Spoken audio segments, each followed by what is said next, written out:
Buenas tardes, mi nombre es Danilo Fischer, soy el jefe de la Unidad de Cuidados Intensivos de la Clínica Universidad de los Andes de Santiago de Chile.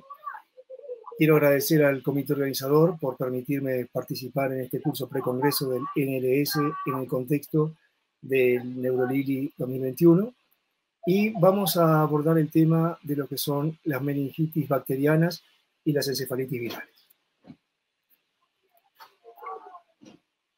Declaro no tener ningún conflicto de interés con la industria y debemos hacer algunas consideraciones antes de empezar.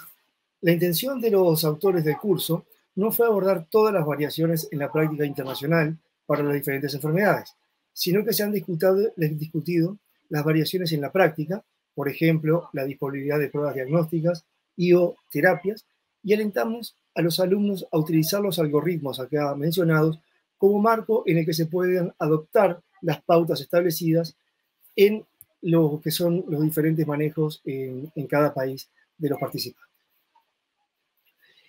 Vamos a empezar diciendo que la meningitis bacteriana y la encefalitis viral, particularmente la encefalitis por herpes virus, son infecciones graves del sistema nervioso central, las que en caso de no recibir un tratamiento precoz y efectivo pueden determinar graves secuelas neurológicas e incluso la muerte. Se discutirá la necesidad de imágenes, análisis del líquido cefalorraquídeo e inicio precoz del tratamiento. Las meningitis, entonces, se definen por la inflamación de las meninges, mientras que las encefalitis se definen por la inflamación del cerebro. Si ambos están inflamados, el paciente tendrá entonces una meningoencefalitis. La meningitis produce fiebre, meningismo y dolor de cabeza, por ejemplo, cefalea o dolor cervical, depresión del estado de conciencia,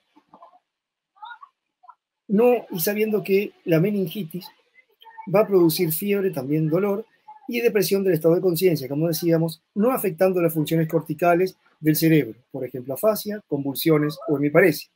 Las encefalitis, en cambio, típicamente producen alteraciones corticales, particularmente también alteración de conciencia y convulsiones. En muchos de estos casos predominarán los síntomas de meningitis o encefalitis, respectivamente, pero en otros podrá darse una combinación, lo que diremos que es un síndrome de meningoencefalitis. Las dos infecciones del sistema nervioso central que será más importante reconocer son la meningitis bacteriana y la encefalitis por herpes virus, ya que se asocian con elevada morbimortalidad y un tratamiento rápido y oportuno mejoran su pronóstico. La meningitis bacterianas o las encefalitis virales, particularmente la del herpes simple, como decíamos, son emergencias médicas, neurológicas y eventualmente neuroquirúrgicas, con elevada morbimortalidad a pesar del manejo médico actual. Así, todo paciente con un cuadro agudo de días o hiperagudo de horas de cefalea, compromiso de conciencia, potencialmente podría tener una meningitis. La fiebre es un hallazgo mayor en estas enfermedades. Otros elementos adicionales son la rigidez a la flexión de nuca, el exantema cutáneo, las alteraciones del nivel de conciencia, los signos focales neurológicos o las convulsiones. Pero también hay que decir que la ausencia de fiebre, la alteración del estado de conciencia y la rigidez de nuca en un paciente inmunocompetente generalmente descartan el diagnóstico de meningitis, por lo que otras entidades deben plantearse. Por lo tanto, ¿cuál es el objetivo del aprendizaje? Es el manejo de la primera hora, o sea, lo que se dice la hora de oro de este tipo de pacientes, manejar a los pacientes tanto a nivel prehospitalario y en las emergencias, comenzar con los tratamientos empíricos para la meningitis bacteriana y la encefalitis herpética tan pronto se sospeche, ordenar las imágenes diagnósticas cerebrales y la punción lumbar para continuar el manejo del paciente. A nivel prehospitalario, como siempre, vamos a hablar del ABC básico de la resucitación, manejo de la vía aérea, de la ventilación y la circulación, y va a comenzar con un manejo apropiado de acuerdo a la gravedad del paciente y a su nivel de entrenamiento.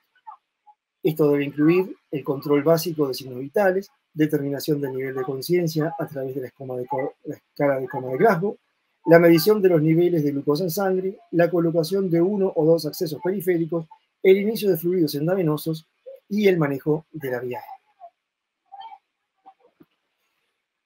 Por ejemplo, tenemos un caso de un paciente de 24 años que se presenta en la urgencia con alteración progresiva del estado mental. Hace 48 horas, el paciente había comenzado con cefalea severa y dificultad para el habla. Hace 24 horas, presenta dificultad para caminar, menor movilidad del brazo izquierdo. Y en el departamento de emergencia, el paciente era difícil de despertar sin respuesta verbal. Por lo tanto, en el algoritmo tenemos que decir que estamos sospechando una meningitis o una encefalitis eventualmente, o sea, una infección del sistema nervioso central. ¿Por qué? Porque tenemos un paciente que se presenta con cefalea, dificultad para el habla y un signo focal neurológico, que esto después vamos a ver por qué es importante. Entonces, tenemos que iniciar la resucitación y los antibióticos y o antivirales. Esto es lo fundamental y lo vamos a repetir siempre. Primero, tratar y después hacer lo que es la punción lumbar y lo que son las imágenes. Vamos a definir si es necesario una tomografía de cerebro y después de eso, si no hay contraindicación, realizar una punción lumbar. Entonces, este paciente se nos presenta con fiebre, definido según el algoritmo del NRS como una temperatura de más de 38 grados Celsius, taquicárdico, normotenso y polipneico. No responde órdenes, no retira el brazo izquierdo ante el estímulo, ¿sí? Y en nuestra presencia el paciente presenta una crisis focal. Entonces, ¿qué otras pruebas diagnósticas del examen físico podrían realizarse? Por ejemplo, un desafío diagnóstico para la encefalitis y la meningitis es que no hay un único signo clínico definitivo. Una revisión de meningitis en pacientes adultos, publicada entre 1996 y 1997, encontró que el signo de Kernig fue el más frecuente. Este se obtiene por el paciente en decúbito, flexionando de las rodillas y la cadera a 90 grados. Luego se extiende la rodilla del paciente estirando la pierna, es decir, haciendo una prueba de elevación de la pierna recta. El signo será positivo cuando la extensión de la pierna sobre la rodilla produce molestias significativas en la parte baja de la espalda o en la parte posterior del muslo debido a la irritación mínima. El signo de Rudzinski se obtiene colocando al paciente en posición supina y flexionando pasivamente su cuello. Será positivo si esta acción desencadena la flexión en las caderas y las rodillas. A pesar de la enseñanza común de estas maniobras, su especificidad y sensibilidad para el diagnóstico de meningitis aún no está establecida. Entonces, una vez con ese cuadro clínico, tendremos que ver cuáles son la lista, el checklist de las cosas que tendremos que hacer, tanto desde el punto de vista diagnóstico como de tratamiento, en la primera hora. En primer lugar, controlar los signos vitales, los antecedentes del paciente y lo que es el examen físico. Debemos al paciente realizar un aislamiento de contacto y de gotitas hasta el diagnóstico del patógeno. Esto aplica para la meningitis por meningococo. ¿De qué hablamos de aislamiento de contacto de gotitas? Sobre todo cuando se asista a un paciente a una distancia de menos de 1 metro. Esto implica el utilizar mascarilla quirúrgica, bata, antiparras y guantes. Debemos, por lo tanto, realizar el ABC de la reanimación inicial, como decíamos, si es que no fue hecho en el prehospitalario, y debemos irlo controlando paulatinamente cada 5 minutos para ver cómo ha evolucionado el cuadro clínico del paciente. También debemos ver de manera rápida los signos vitales sistémicos, la temperatura, la presión, la frecuencia cardíaca y la frecuencia respiratoria, junto con la saturación de oxígeno periférico. Debemos además registrar la glucosa sérica y, como decíamos previamente, siempre ir comparando los resultados en evolución en el caso, por ejemplo, que haya sido evaluado por un sistema prehospitalario. Debemos decir además que tanto la fiebre, como decíamos, una temperatura mayor a 38 grados, como la hipotermia, una temperatura menor a 36, son ambos compatibles con el diagnóstico de infección del sistema nervioso. Si el paciente está normotérmico, la probabilidad pretest de meningitis bacteriana o encefalitis viral, sin embargo, también puede disminuir.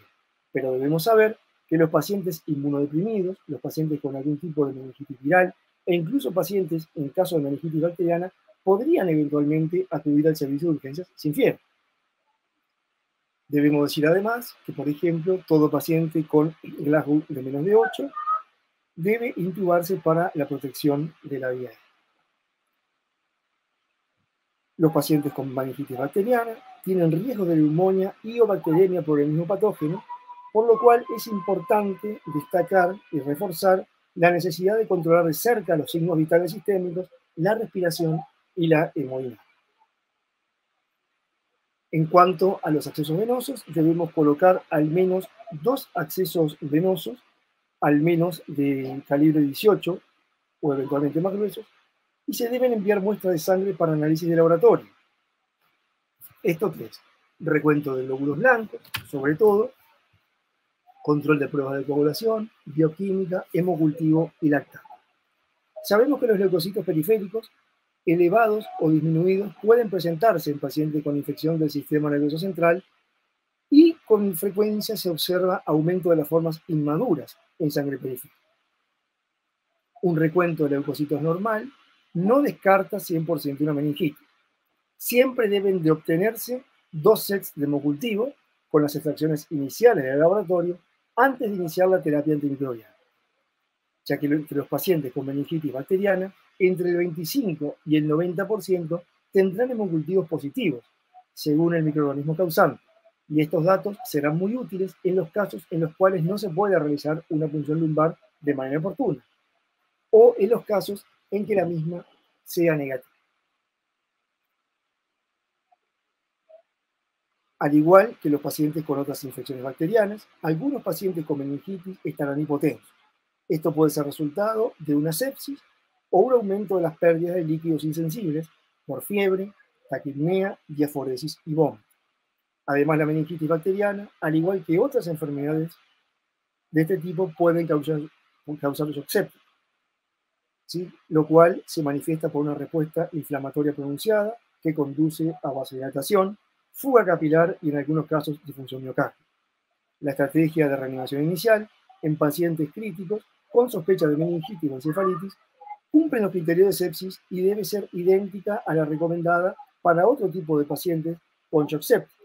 En este sentido, aplicaremos el algoritmo de la campaña Sobreviviendo a la sepsis, en el cual se recomienda la reanimación precoz de los pacientes hipotensos, definido con una sistólica menor de 90 o una media menor de 65, o con un lactato sérico mayor o igual a 4 milimoles por litro, con una prueba inicial de fluidos de 30 mililitros kilo de cristaloide durante 20 a 30 minutos en las primeras 3 horas.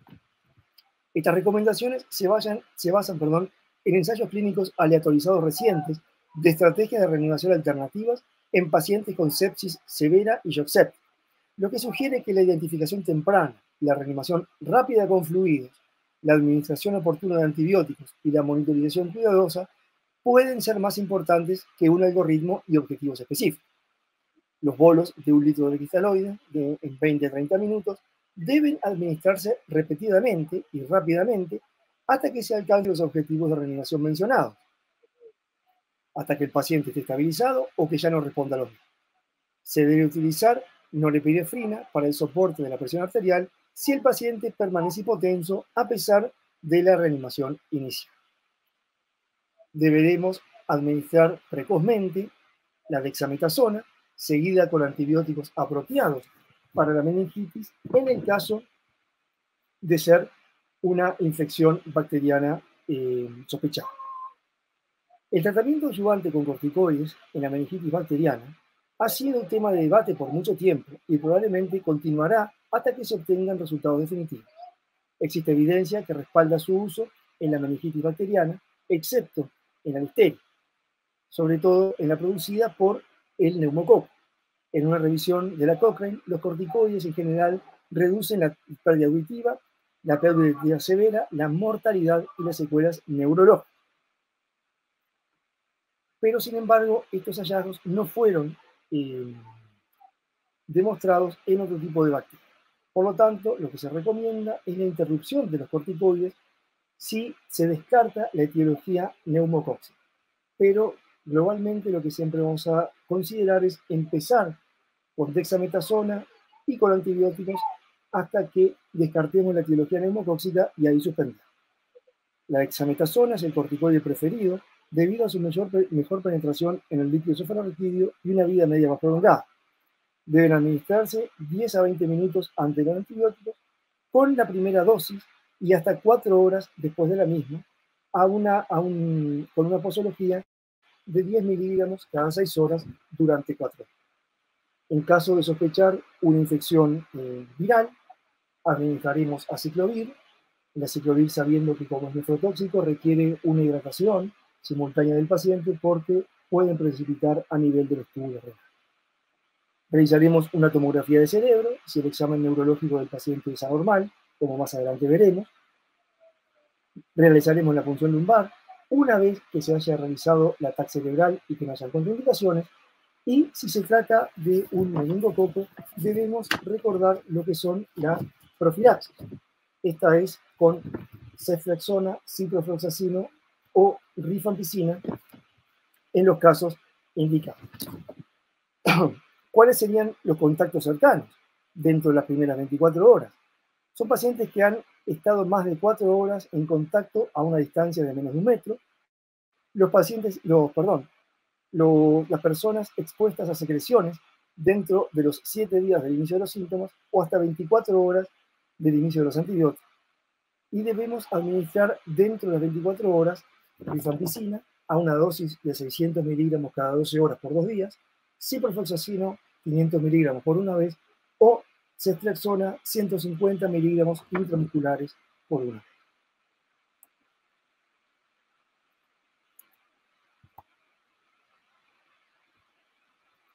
Entonces, a este paciente, como veíamos, aseguraremos una adecuada oxigenación, una adecuada ventilación y una adecuada hemodinámica.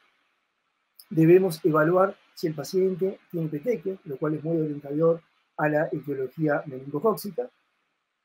Si no hay contraindicaciones, habrá que realizar una punción lumbar con estudio de Gram, físico-químico y cultivo.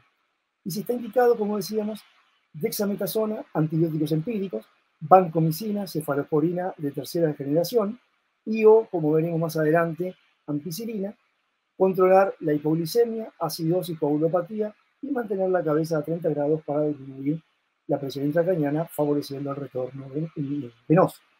Estas acciones, como estamos viendo, no están en orden cronológico, ya que lo primero que siempre vamos a hacer, y vamos a insistir mucho en esto, es el inicio de los corticoides y o antivirales de los pacientes, incluso antes de tomar cualquier muestra o de hacer un escáner. Por lo tanto, los antibióticos y la reanimación no deben retrasarse hasta obtener una tomografía o una punción lumbar. Si el cuadro clínico es indicativo de infección del sistema nervioso, los antibióticos y la reanimación deben iniciarse de inmediato, seguidos de un examen diagnóstico. Esta sería la cronología de las acciones que debemos tomar frente a un paciente que sospechamos una infección del sistema nervioso central. En cuanto a la terapia va a depender de los agentes etiológicos que estemos sospechando de acuerdo a la edad de cada paciente. Es fundamental decir que hay una asociación entre el tiempo de la administración de los antibióticos, ¿sí?, y los resultados en la meningitis bacteriana, en las encefalitis herpéticas y en las infecciones micóticas del sistema nervioso central. Sin embargo, lamentablemente, son frecuentes los retrasos en la administración de estos fármacos. La elección de los antimicrobianos empíricos debe basarse en varios factores, incluido el curso temporal de la progresión de los síntomas, la edad del paciente y otros factores de riesgo infeccioso. Para las sospechas de infecciones del sistema nervioso central que evolucionan en horas, debemos pensar en meningitis bacteriana, etiología viral y con menor frecuencia otro tipo de encefalitis. En casos seleccionados, especialmente con un inicio más subagudo durante días o semanas, debemos plantear infecciones por hongos o tuberculosis. Los regímenes de tratamiento empírico deben elegirse para cubrir todas las etiologías más planteables de infecciones del sistema nervioso central, de acuerdo al cuadro clínico y al diagnóstico inicial, ya que esto además puede incluir combinaciones de agentes antibacterianos, antivirales y antifúngicos. Acá, como veremos, cuáles son los tratamientos de elección en el caso de los pacientes adultos inmunocompetentes, tenemos la ceftriaxona o el cefosaxime, o sea, cefaloporinas de tercera generación, más la vancomicina. Esto es porque en el hemisferio norte hay una mayor prevalencia de resistencia a la penicilina por parte del neumococo. Y en el caso de los pacientes mayores a 50 años o eventualmente si asocian alguna comorbilidad, por ejemplo, ser diabéticos o alcohólicos, hay que agregar ampicilina para la cobertura de la lista. Además, debemos recordar el uso de la dexametasona, 0,15 miligramos kilo intravenoso cada 6 horas por 4 días, en el caso de confirmarse la etiología neumocóxica.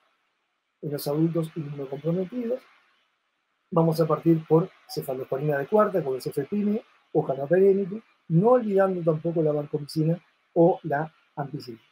En el caso de las meningitis nosocomiales, debemos aumentar la cobertura para bacilo gram negativo y pseudomonas, agregando al cefepime, el ceftazidime o los carbapenémicos una cefalosporina de tercera generación antipseudomónica más la vancomicina para la cobertura de coco gram positivo.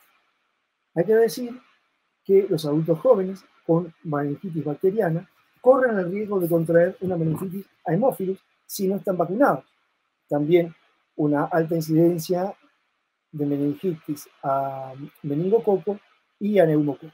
Los adultos de edad mediana tienen mayor riesgo de la meningitis neumocóxica, ¿sí? Por lo cual, como decíamos, siempre la elección es la cefalosporina de tercera y la vancomicina acorde a la realidad de cada país. Con respecto a los corticoides, ya nos habíamos referido previamente a ellos, ¿sí? Y fundamental el tema del planteo diagnóstico acorde al cuadro clínico del paciente. Sabemos que en cualquier edad, ¿sí?, los pacientes pueden presentar una encefalitis herpética. Tratamiento de elección es el aciclovir, una dosis de 10 miligramos kilo cada 8 horas, recordando lograr una buena hidratación por el riesgo de toxicidad renal del aciclovir. En los pacientes inmunocomprometidos no podemos dejar de pensar en la micosis, lo cual nos va a llevar al uso de anfotericina. Entonces, este paciente presentaba focalidad neurológica, ¿verdad? Entonces ahora vamos a ver cuáles son los criterios para realizar una tomografía antes de la punción lumbar. Estos son pacientes de más de 60 años, historia de enfermedad del sistema nervioso central previa, inmunocompromiso, historial de convulsiones dentro de la primera semana de la presentación del cuadro, resultados anormales del examen neurológico, como puede ser nivel de conciencia alterado, alteraciones del lenguaje, alteraciones de los pares craneanos, alteraciones motoras o edema de papila o pérdida de latido venoso en el fondo de ojo, lo cual presentaba nuestro paciente, muchas de estas características. Pero como siempre, la realización de una tomografía y de una punción lumbar no deben retrasar el inicio del tratamiento antibiótico. La herniación cerebral, después de una punción lumbar, debemos decir que se produce en aproximadamente el 5% de los casos o menos. Entonces, la tomografía puede detectar cambios cerebrales y hallazgos de herniación inminente, lo cual contraindicaría la punción lumbar. Sin embargo, los pacientes pueden sufrir una hernia después de la punción lumbar debido más que a este procedimiento a una progresión de la enfermedad o a una respuesta de las sustancias proinflamatorias bacterianas liberadas después de la administración de antibióticos, especialmente si los corticoides no se administran cerca del momento de la primera administración. Y no necesariamente ese síndrome herniario puede ser producto de la punción lumbar, pero igualmente siempre tenemos que tener cuidado con esto y considerar los factores que vemos en la diapositiva. Por lo tanto, debemos saber que siempre, y no vamos a cansarnos de reiterarlo, que obtener una tomografía y realizar una punción lumbar nunca deben retrasar los antibióticos y la reanimación inicial. Además, hay que aclarar que en el caso de los organismos más sensibles, la esterilización del líquido cefalorraquídeo se produce ya a las 4 a 6 horas del inicio de los antimicrobianos. Pero, sin embargo, en la mayoría de los pacientes tienen una presentación clínica con una meningitis bacteriana o encefalitis y habrá suficiente incertidumbre diagnóstica, ya que la tomografía muchas veces tiene que realizarse para descartar otras etiologías. Una punción lumbar es útil en un paciente sin síntomas clásicos, pero con sospecha de infección del sistema nervioso, ya que también sirve para evaluar encefalitis de otras causas. Los pacientes inmunocomprometidos, conocidos y sospechosos, pueden presentar signos menos clásicos de meningitis o encefalitis. Para estos pacientes, el médico debe reducir la posibilidad pretest de estos diagnósticos y optar por un estudio más completo que incluya más imágenes cerebrales, además de la punción lumbar, como se dijo anteriormente. Este es el caso, la imagen que se le hace a nuestro paciente. Vean cómo la tomografía muestra edema y una hemorragia a nivel temporal del lóbulo frontotemporal, derecho. Entonces, como decíamos, ¿sí? En este caso habría una contraindicación para la punción lumbar. ¿Qué pasaría en el caso que se hubiera hecho la punción lumbar? ¿Qué son las cosas que vamos a obtener? Primero, que el líquido cefalorraquídeo debe recolectarse en un mínimo de 4 tubos, ¿sí?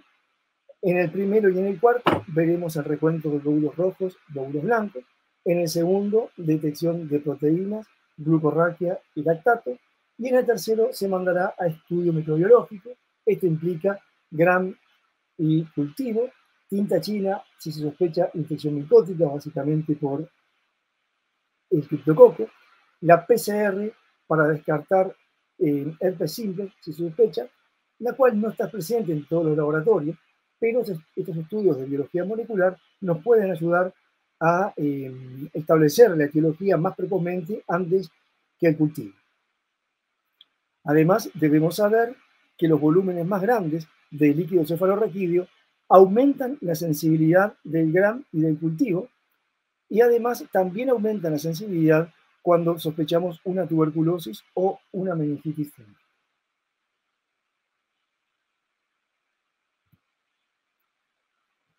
¿Cuáles son las características de un líquido cefalorraquídeo normal?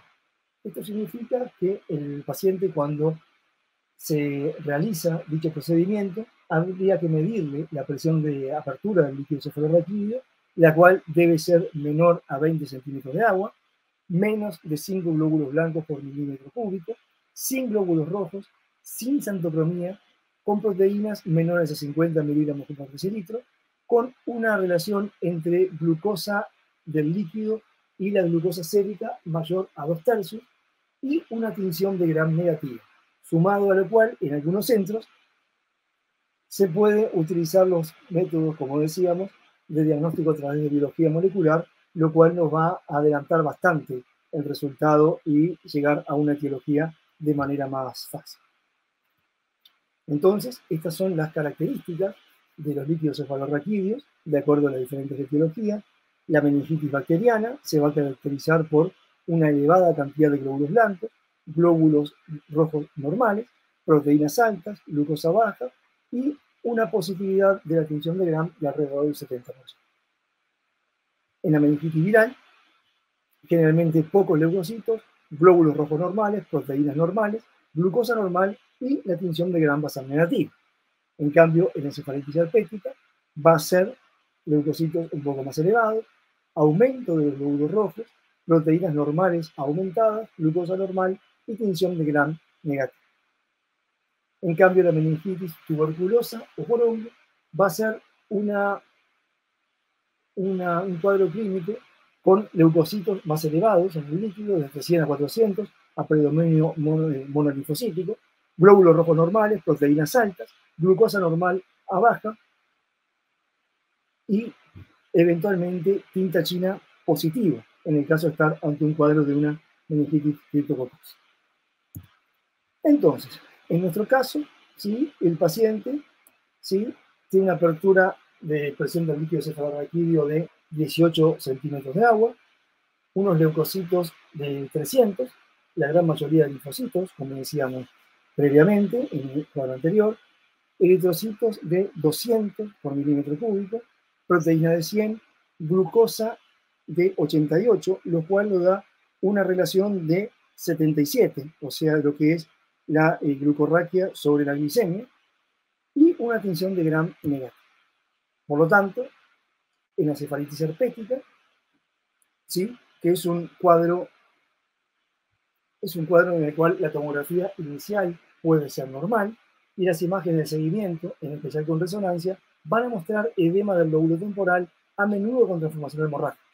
Es importante además el tratamiento empírico temprano con aciclovir, dado que esta es una de las etiologías que tiene un tratamiento específico, lo cual se asocian con mejores resultados. Además, debemos esperar los hallazgos de la resonancia y de la PCR en el litio cefalorraquídeo para determinar lo que es la duración del tratamiento, sabiendo que el mismo es alrededor de 21 días con el aciclovir. Y además, en estos casos, puede ser necesario eventualmente repetir las imágenes y o eventualmente la punción lumbar, ya que muchas veces en estos casos pueden haber, en el caso de realizarse de manera muy precoz la punción lumbar, tener resultados falsos negativos. Entonces, reiteramos entonces que la encefalitis es un proceso inflamatorio del cerebro asociado a disfunción neurológica. La mayoría de los patógenos que causan las encefalitis son virus, y que a pesar de las pruebas exhaustivas, en la gran mayoría de las encefalitis, la etiología sigue siendo desconocida. ¿Cuál es el tratamiento de esto? Son medidas de soporte. Esta acá vemos en una resonancia de una encefalitis herpética. Vemos acá cómo brilla lo que es el lóbulo temporal y la base del lóbulo frontal, en este caso a derecha. Entonces, el diagnóstico de encefalitis, como decíamos, requiere una punción lumbar. Si se considera la encefalitis en el diagnóstico diferencial de esta infección del sistema nervioso, se debe realizar una resonancia dentro de las 24 a 48 horas posteriores al ingreso, ya que esta es la prueba de neuroimagen más sensible para evaluar a estos pacientes. Si no se puede realizar una resonancia, entonces se podría eventualmente realizar una tomografía con y sin contraste. Si la resonancia magnética se realiza antes de la punción lumbar, reiteramos, no debe retrasarse el inicio de los antimicrobianos apropiados hasta que se hayan realizado estas imágenes. Como decíamos, la prueba de la PCR aumenta en gran medida la capacidad diagnóstica de las infecciones del sistema nervioso, especialmente en infecciones virales causadas por herpes, incluido el herpes virus, y debe realizarse en todos los pacientes con sospecha de meningitis o encefalitis. Si un paciente con encefalitis tiene una PCR inicial negativa y continúa mostrando síntomas a pesar del tratamiento adecuado, se debe considerar la posibilidad de repetir la prueba después de 3 a 7 días, ya que, como decíamos, la PCR puede tener falsos negativos si son muy temprano en la evolución. Vamos a presentar el segundo caso. Tenemos una paciente, la cual es una mujer diestra de 64 años, llevada al servicio de urgencia por su esposo después de una historia de 5 días de fiebre, cefalea y confusión. Hay un antecedente que la paciente se realizó un trabajo dental y una extracción 4 semanas antes del inicio de los síntomas. En cuanto a los signos vitales, la paciente se encuentra febril, normotensa, taquicárdica, con una frecuencia respiratoria de 18. Está somnolenta, pero se despierta ante la estimulación verbal. Refiere alteraciones para nominar, pero está orientada. Y al fondo de ojo tiene edema de papila. Respecto al examen de las extremidades, tiene una debilidad sutil a la pronación del brazo derecho.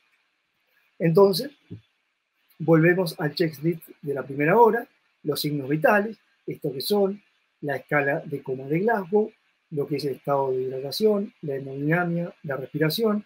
Determinaremos si el paciente necesita o no intubación orotraqueal, el aislamiento de contacto y de gotitas, hasta el diagnóstico del patógeno exacto, como habíamos visto previamente, colocar 1 o 2 accesos venosos, al menos de calibre 18, para aporte de fluidos, antibióticos, antivirales y tomar exámenes.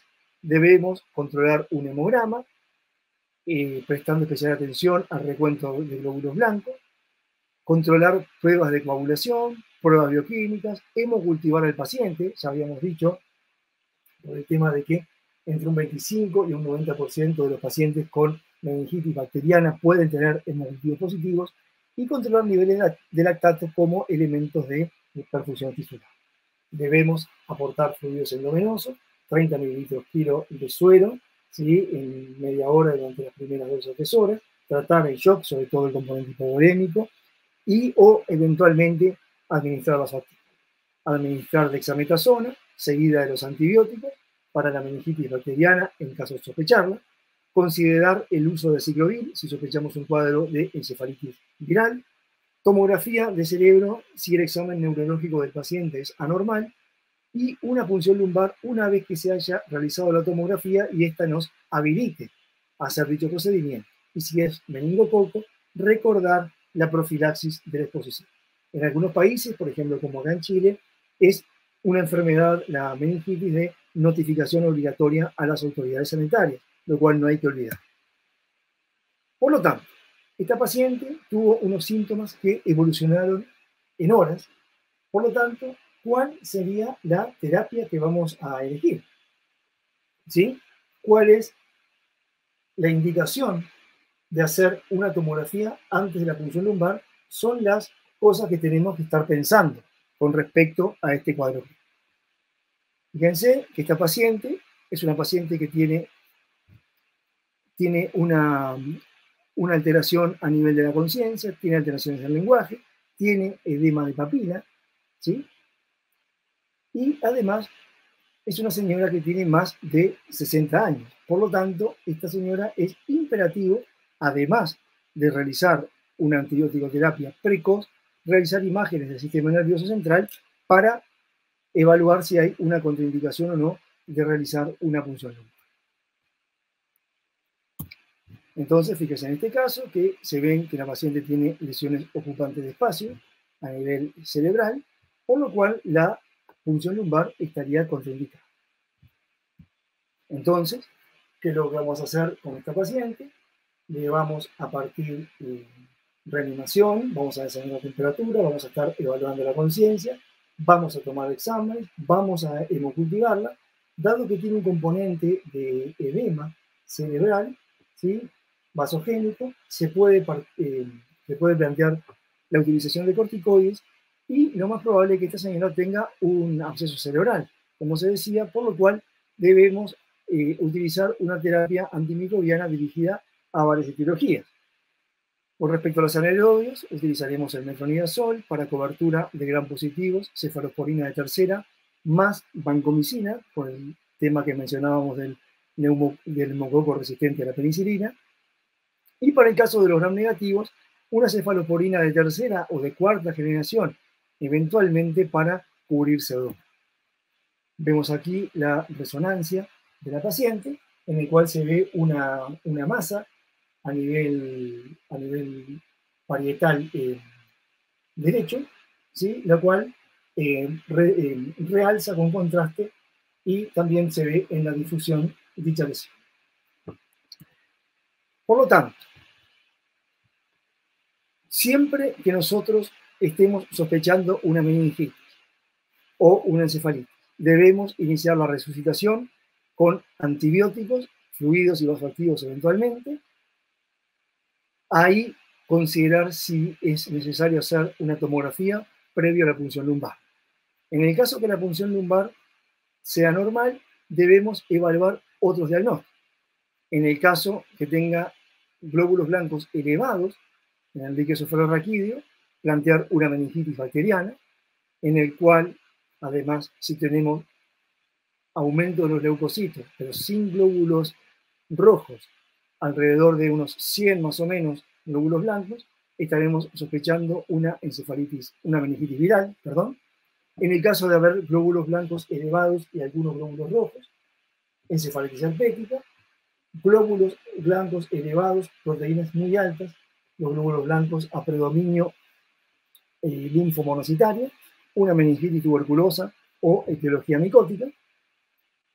Y en el caso de haber aumento significativo de los glóbulos rojos con xantocromía, ¿esto qué significa? Son glóbulos rojos que no son crenados, los crenados son por funciones lumbares traumáticas. En este caso deberemos plantear una hemorragia subaracnoidea como origen del cuadro neurológico que está ocasionando la consulta del paciente. ¿Qué es lo que debemos comunicar eventualmente o al centro que nos va a recibir el paciente o a la unidad de cuidados intensivos que nos van a la cual llevaremos a nuestro enfermo? Los síntomas, los signos y todo el conjunto de signos vitales presentes al momento de la admisión y la respuesta a los mismos. Los antecedentes médicos y los antecedentes de la enfermedad actual, los resultados importantes del laboratorio, incluido la leucocitosis, el bicarbonato, en el caso que el paciente estuviera en shock, el nivel de lactato y la función renal. Si se obtuvo una tomografía y los resultados, cuál fue la dosis de antibióticos, cuáles se administraron y a qué hora fue que se empezaron, la cantidad de fluidos endovenosos recibidos, los resultados de la presión, de la punción lumbar, incluida la presión de apertura, los signos vitales actuales, o sea, cómo ha evolucionado el paciente frente a la terapia que hemos hecho nosotros, y los problemas activos, los estudios y las pruebas pendientes. Y además veremos de manera cronológica cómo ha sido la evolución del examen físico y neurológico antes de realizar la transferencia del paciente. Una breve reseña de lo que son los pacientes pediátricos. Sí, sabemos que en el periodo neonatal la gran mayoría de los patógenos son el estreptococo del grupo B, la coli y otros bacilos gram negativos, los cuales pasan a través del canal del parto, que lo puede adquirir el recién nacido. En los pacientes menores a 2 meses, también el estreptococo del grupo B, la listeria, el neumococo y el meningo y el Haemophilus influenza. Y de los 2 a los 23 meses, el neumococo, el estrepto del grupo B, la Neisseria meningitidis y el Haemophilus influenza. Por lo tanto, ya para ir finalizando, debemos decir que el 95% de los pacientes con meningitis tiene mayor igual a 2 de estos síntomas: fiebre, rigidez o dolor de nuca. La encefalitis produce un estado mental alterado. Los pacientes inmunocomprometidos y los neonatos pueden presentarse con patógenos inusuales. La meningitis bacteriana y la encefalitis herpética tienen un tratamiento específico que mejora los resultados, pero cuando se inician rápidamente. Los hemocultivos deben obtenerse ante los antibióticos cuando ya le estamos funcionando al paciente para obtener acceso periférico. Debemos realizar una tomografía antes de la punción lumbar cuando ciertos signos y síntomas están presentes. La punción lumbar es esencial para el diagnóstico, pero no debe retrasar el manejo antimicrobiano. En cuanto al tratamiento empírico de la meningitis bacteriana, en general vamos a utilizar cefalosporina tercera, vancomicina y aciclovir. Y además a los pacientes de más de 50 años, inmunocomprometidos o lactantes menores a 2 meses de edad, debemos agregar ampicilina para la cobertura de la listeria. La dexametasona debe comenzarse 10 a 20 minutos antes o hasta 4 horas después de los antibióticos para la meningitis bacteriana. Y la continuidad de esta dependerá de la etiología bacteriana específica. Entonces, vamos a finalizar con un par de casos, ¿sí? Tenemos un hombre de 25 años que se presenta en emergencias con cefalea, disminución del nivel de conciencia, rigidez de nuca y erupción petequiana. Se está febril, está normotenso, un poco taquicárdico, polipneico, con buena saturación de oxígeno a nivel periférico. Se comenzó de manera urgente dexametasona, ampicilina, ceftriaxona, vancomicina y aciclovir. En los cultivos creció un meningococo. Por lo tanto, ¿cuál es el tratamiento de elección para el paciente con la etiología que ya tenemos? Aciclovir o ceftriaxona, el cual nos cubriría los agentes bacterianos más frecuentes, hemófilos, neumo y meningococo, más tratamiento específico para el herpes virus, ceftriaxona sola, ceftriaxona y vancomicina, la vancomicina para ampliar la cobertura frente al neumococo, ceftriaxona y dexametasona, terapia empírica, terapia dirigida y de elección para el neumococo, o vancomicina y aciclovir. Como me imagino que habrán dicho, la respuesta es la B, la ceftriaxona, ¿sí? ¿Por qué? Porque el tratamiento preferido para el meningococo es una cefalosporina de tercera generación, como la ceftriaxona o eventualmente cefotaxima. Tenemos otro caso, un paciente con antecedentes de trasplante hepático se presenta en emergencia con fiebre, ¿sí? Y cefalea. Refiere una historia de una infección respiratoria reciente. Fíjense en la tomografía cómo se muestra, si justo los cortes no agarran, pero se muestra alteración e invasión de las cavidades sinusales. La punción lumbar que realiza muestra los siguientes resultados: 10 glóbulos blancos, pero a predominio linfocítico, pocos rojos, hipoglucorraquia y proteínas elevadas. Por lo tanto, con estos antecedentes, con el hecho de ser un paciente inmunocomprometido, ¿cuáles serían las etiologías que más frecuente plantearíamos? ¿Sí? Sumado al hecho de encontrar ese predominio linfocítico a nivel del sistema nervioso, una encefalitis por herpes virus, una meningoencefalitis bacteriana, una meningoencefalitis viral, una meningoencefalitis fúngica o eventualmente una hemorragia subaracnoidea. Como vemos, lo que es bastante decidor del cuadro y bastante orientador es el tema de los glóbulos blancos en el líquido cefalorraquídeo, poco, pero predominio linfocítico, y lo que se describe una invasión de las cavidades sinusales. Por lo tanto, ¿cuál sería el diagnóstico etiológico más probable? Una meningoencefalitis fúngica. ¿Por qué? Porque el paciente tiene antecedentes de trasplante de un órgano sólido y uso de inmunosupresión, lo cual lo pone en riesgo de causas atípicas de meningoencefalitis. En la revisión del líquido, como decíamos, los hallazgos son más consistentes con una infección micótica y la invasión del seno puede ser una pista para el diagnóstico. Además, como veíamos, la infección de este paciente evolucionó durante días en un hombre con estas características. Por lo tanto, los antecedentes de enfermedad o del sistema nervioso central o de infecciones fúngicas sistémicas y la progresión rápida debe aumentar el índice de sospecha de infección fúngica. Como sucede con otras infecciones, la identificación rápida y el inicio del tratamiento afectan significativamente las probabilidades de un mayor y mejor resultado. Como decíamos, la pleocitosis linfocítica, la glucosa baja y las proteínas altas, ¿sí?, nos apoyan el diagnóstico. Y si la adquisición del líquido a través de una punción lumbar es difícil o imposible, puede ser un indicador que las proteínas en el líquido están muy altas, en general mayores a 1 gramo por decilitro, y eventualmente puede haber una hidrocefalia obstructiva. Por lo tanto, debemos empezar con anfotericina B empírica simultáneamente a que desarrollamos las otras pruebas de diagnóstico. Bueno, esa ha sido la presentación sobre meningoencefalitis.